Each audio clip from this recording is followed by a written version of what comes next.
Right, because it's easy with alcohol, it's easy with women, it's easy with, any kind of substance or anything at all on the outside of me to get rid of the pain. Look at your boy. Like, really look at your boy. Look at your boy. Look at your boy. I want you to remember perception. I want you to take a look. Let's see. Right? There's purple, red and blue, red. Your boy got the. You can see it from the back. Your boy got the red drawers on. Can you see that? The underwear are red. The shoes are red. Right? So anyway, I showed you that. I'm going to explain something. But anyway, so I knew I had to sacrifice. And I also knew that, I have an opportunity right now where I don't have to worry about the rent, which is the biggest bill, and I can build up and get a bunch of money and hook this motherfucker up and make some money. But that opportunity of not worrying about the rent, I could have, at first, I let it go by the wayside because I didn't work. I was doing the same things I was doing on the streets. And I'm suffering depression because my daughter's mother won't let me. Once I got my place, my daughter's mother wouldn't let me see she barely let me see my daughter, but she wouldn't let me see her at all, period, point blank. Not talk to her, no kinds of shit. That's why I still have this right here. The cat's been jumping on it or whatever, but this is her Easter basket and she's gonna get it. Whatever. So anyway, so I still did the same thing. So I said, you know what? I gotta go to work soon, but all my time is gonna be spent on me working on me. I don't know what to do. I don't have the answer. I do know that there's an answer out there. I do know there's an answer for me out there. And I do know that I'm going to give myself the opportunity to discover it, but I don't know what it is. But I know it exists because why would I even continue to get back up after getting knocked down so many times? It's in such brutal fashion, and especially when like I'm changing my life and like everything's going good. Has that ever happened to you guys? Where you just like everything's going good, but it's really fragile though. It's going great, but it's fragile. It's like, I'm loving myself. I got a place. I can afford the rent, and I have some independence, have some security, whatever. But you have to make sure that you have to be to work every day, and you don't mind that. You're gonna be to work every day, and you do everything right, and then one day, something at work, like let's say it's a restaurant, the fire goes down, and they can't pay you. I mean, if it's not a big chain, they can't pay you. So now you miss that day and it causes a domino effect. You go get a motherfucking one of them cash check things because you're not gonna let this happen. You're willing to pay the money back, but now you gotta take money from somewhere else because you live from paycheck to paycheck. You don't have enough money to cover the money it costs in the other paycheck without sacrificing from something. It causes a domino effect, and it comes out of nowhere. You don't have any control over it. And the not funny thing, because it's not funny, that's scary. The horrible thing is, it can happen to anybody. It happens to, look at Kanye West.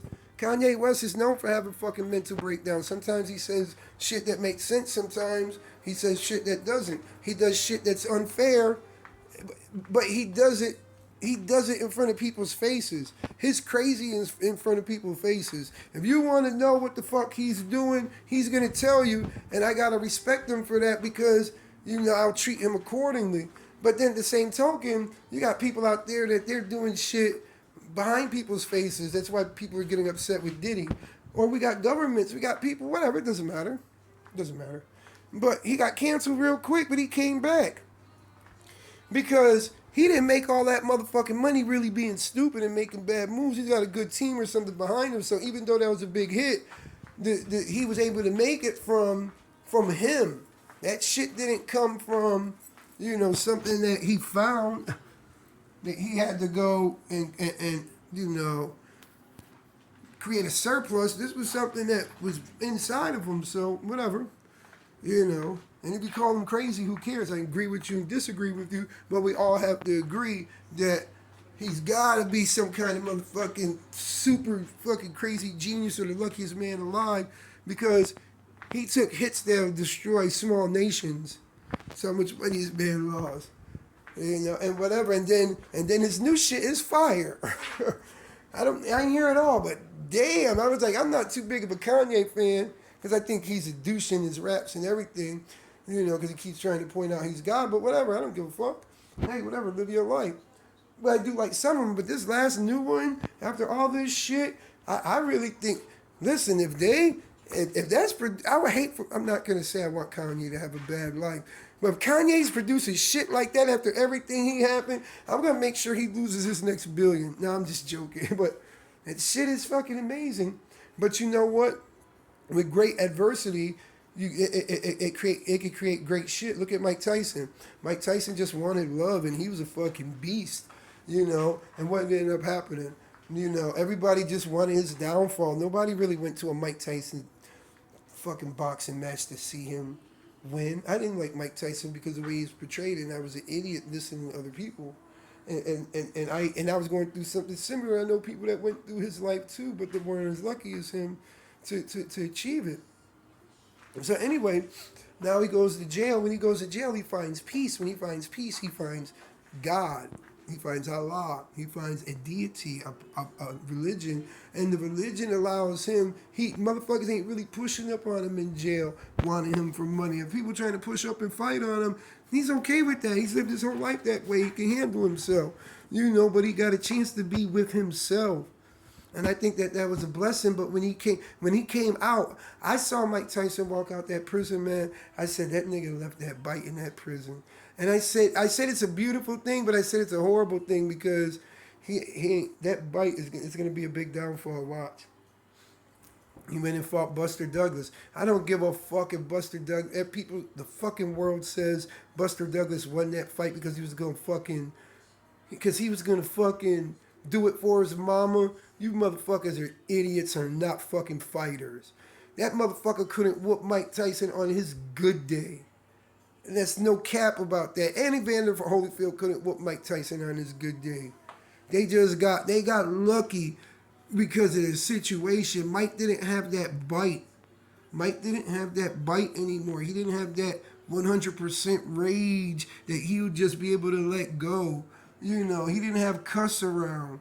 You know, everything was fucked up. You know, but he didn't have no handler that could really understand him. And I think Cuss was good for him too and showed him some love, you know, and treated him like his son, you know. And I think that's really what Mike wanted. So now he gets in here and he figures out that there is love, there's a different way or whatever. When he came out of that jail, man, he wasn't the same Mike Tyson. He didn't have that fire. So what ends up happening after that is when he clearly beats and the world sees him beat Buster Douglas, and Buster Douglas is down for a solid 13 count. Solid 13 count. Now Mike Tyson is frustrated, but he's not angry like he was before. He let that beast loose. He had control over that beast. He couldn't have control over that beast and win, and he was frustrated. Now when he's frustrated, the fight's already gone. Once he's frustrated, he's not fighting using the beast. He's fighting because he's frustrated. So now he's fighting out of right and wrong, and all through the whole fight, he's yelling the count, whatever. And he already sees he's not. That's not what beat him. Was the count. What beat him was that he knew this day was gonna come. That no matter what, he was gonna lose. No matter what. Because they wanted him to lose, and he knew the whole world wanted him to lose. And you know what he really did? He gave up. He gave up. He gave the world what he wanted, thinking that might be the answer. He didn't give a fuck. Because he didn't go into rage. That wasn't that same man. The same way that I'm not the same person that when I was homeless is the same way Mike Tyson's not that same person. And he wasn't that same person inside of there.